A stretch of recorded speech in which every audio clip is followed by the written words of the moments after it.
Tuhan Yesus tidak berubah. Tuhan Yesus hidup. Dia mau menyembuhkan saudara.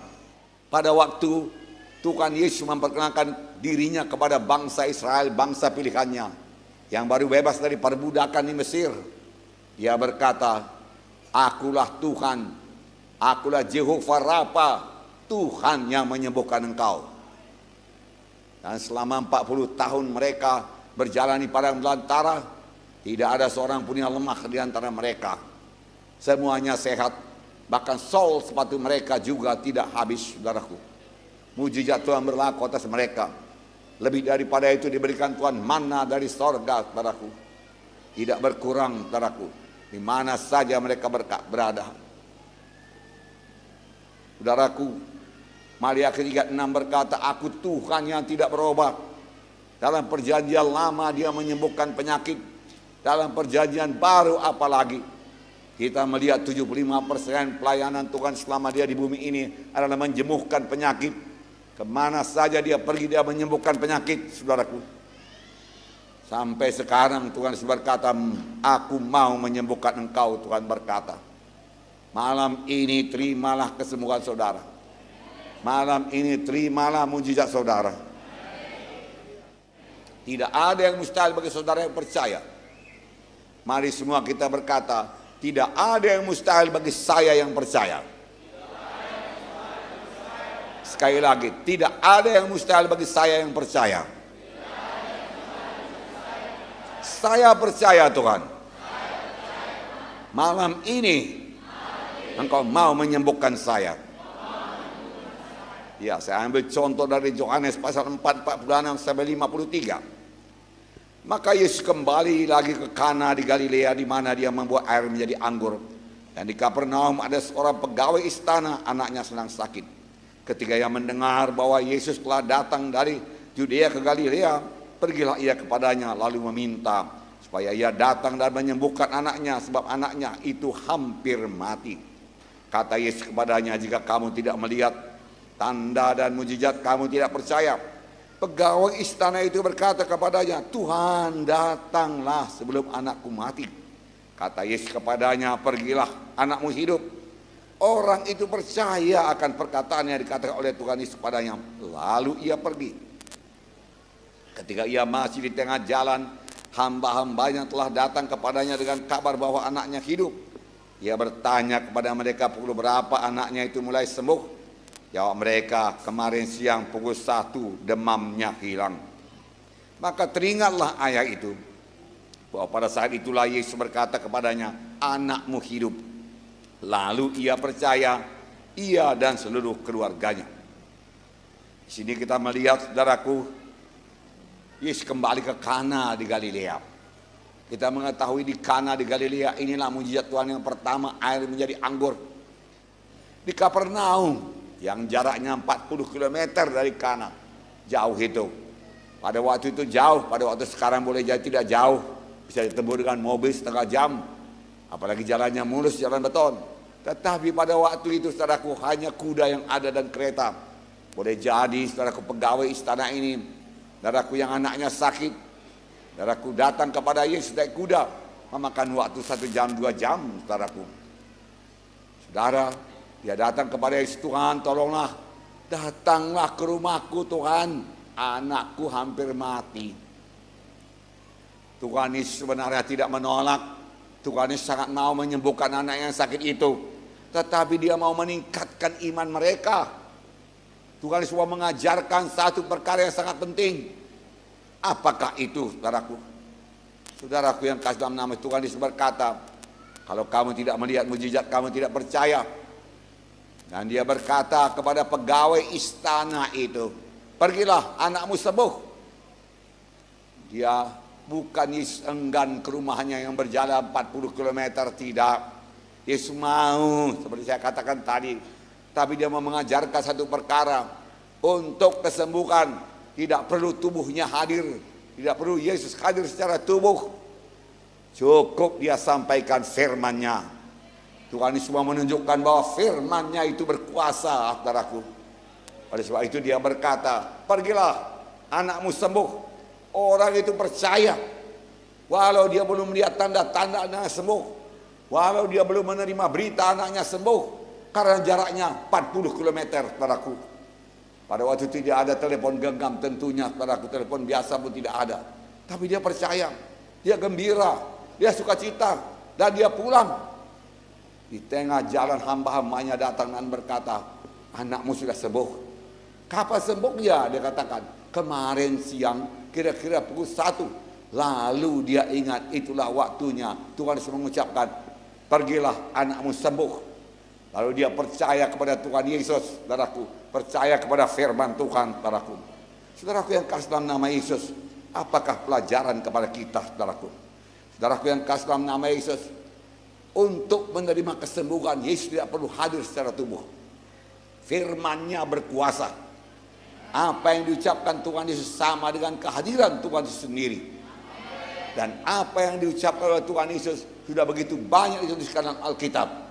Apakah kita bisa percaya apa kata firman Tuhan sama sebagaimana pegawai istana ini, saudaraku, percaya akan kesembuhan daripada Tuhan, kuasa firman Tuhan.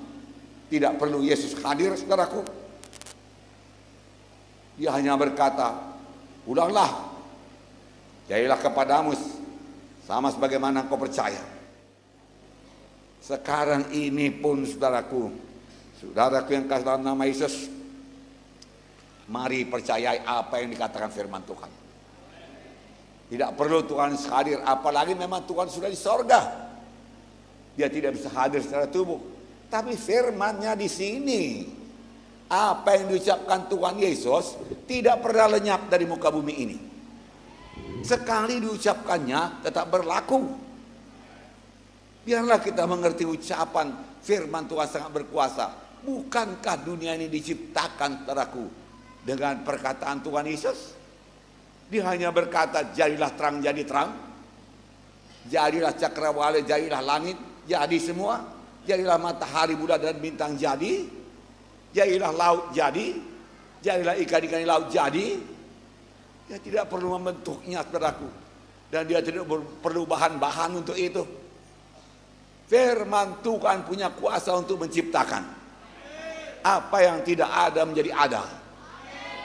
Tidak ada kesembuhan menjadi ada kesembuhan.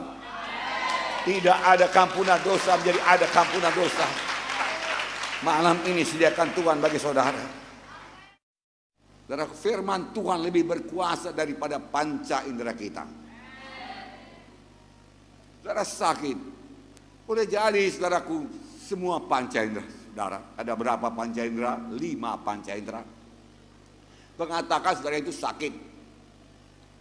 Dan tubuh saudara, kita katakan kepala saudara pening, sakit, oyong. Ah, aku sudah sakit. Boleh jadi aku darah tinggi ini, boleh jadi demam dan lain sebagainya. Lalu saudaraku, mata saudara mulai berkunang-kunang, panca indera penglihatan mulai berkunang-kunang. Ah, betul lah aku sakit, panca indera berkata. Telinga mulai mendenging, lalu telinga berkata, betul lah aku sakit. Oh, pencet sap ini udah pahit rasanya, betul lah aku sakit. Kulit ini sudah meriang-riang rasanya, oh betul lah aku sakit. Dan semua panca indera lain mengatakan sakit. Ada satu yang mengatakan saudara sembuh. Firman Tuhan berkata, oleh bilur Yesus engkau sudah sembuh. Aku mau menyembuhkan engkau. Saudaraku, tanda kita beriman, kita lebih percaya kepada firman Tuhan daripada perasaan kita, daripada penglihatan kita. Itulah dia iman. Itulah iman, saudaraku. Walaupun perasaan, saudaraku, tidak mendukung, saudaraku, untuk kesembuhan, tapi iman berkata, oleh bilur-bilurku engkau sudah sembuh, berarti sudah sembuh. Amin. Tuhan meminta kita percaya dulu dan bertindak menurut firman Tuhan. Maka kesembuhan akan menyusul. Selalu begitu menerima kesembuhan dalam Alkitab. Kenapa kita kurang mengalami mujizat Tuhan? Karena kita mau melihatnya dulu, kita merasakannya dulu, barulah kita percaya, oh betul lah Tuhan menyembuhkan. Tapi Tuhan lebih suka, saudaraku, Kita bertindak saja, kita percaya kepada firman-Nya dan bertindak seturut dengan firman-Nya. Amin, saudara. Saudaraku yang kasih dalam nama Yesus, kepada seorang lumpuh, Yesus berkata, bangunlah, angkat tempat tidurmu, pulanglah ke rumahmu. Lalu orang itu bangun dan pulang. Orang lumpuh ini punya iman. Dia tidak berkata, Tuhan, engkau kan melihat aku lumpuh, enggak bisa aku mengangkat tilam, berjalan pun tidak bisa, berdiri pun tidak bisa. Sembuhkanlah aku dulu Tuhan, baru bisa aku berdiri, kuangkat tilamku. Dia tidak berkata demikian, dia cukup percaya kepada apa yang diucapkan oleh Tuhan Yesus. Tuhan Yesus berkata bangun, dia bangun, saudaraku. Dia mengangkat tilamnya, dia pulang. Pada waktu dia bangun itulah, itu satu tindakan iman, dan pada waktu itulah kuasa Tuhan, saudaraku, meluncur kepadanya, menyambar dia, saudaraku, hingga dia sembuh. Kepada seorang yang sudah 38 tahun terbaring di kolam Bethesda, saudaraku, saudara menunggu air kolam itu bergolak, karena siapa saja yang lompat ke dalam pada air kolam itu bergoncang, dia sembuh apapun penyakitnya. Tetapi karena dia lumpuh, dia tidak bisa bergerak cepat menuju kolam. Yesus datang, maukah engkau sembuh? Dia berkata, Tuhan, gak ada orang yang mengangkat aku ke kolam itu. Pada waktu aku di tengah jalan, orang lain sudah duluan melompat, orang itu sembuh. Aku terlambat. Tuhan berkata, bangunlah, angkat tempat tidurmu dan pulanglah ke rumahmu. Orang itu bangun, dia angkat tempat tidurnya, dia pulang ke rumahnya. Dia cukup percaya. Dia tidak berkata, Tuhan 38 tahunnya aku ini sakit, Tuhan, engkau suruh pula bangun dan bangkit. Kalau memang bisa aku bangun dan bangkit, udah lama aku bangun bangkit, Tuhan. Dia tidak berkata demikian. Banyak alasan-alasan bisa dikemukakan kepada Tuhan Yesus. Tetapi dia cukup percaya.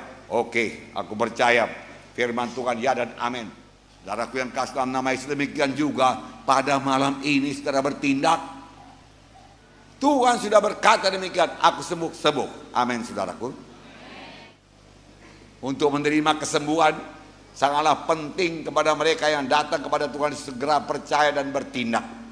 Percaya dan bertindak. Percaya dan bertindak. Saudaraku yang kasih dalam nama Yesus, tindakan malam ini. Saudara berkata, Pak Munte, saya ini sudah percayalah. Kalau saya enggak percaya, saya tidak datang kemari. Bagus, itu langkah pertama, percaya. Kemudian setelah saudara didoakan, jangan bergantung lagi pada perasaan saudara, penglihatan saudara. Percayai, haleluya, aku sudah didoakan, hamba-hamba Tuhan meletakkan tangan padaku, maka aku sudah sembuh. Aku bangun dan bangkit sekarang. Tuhan, tolong aku, mengalirkan kuasa-Mu, aku bangkit dalam nama Yesus. Haleluya. Maka kesembuhan jadi milik saudara.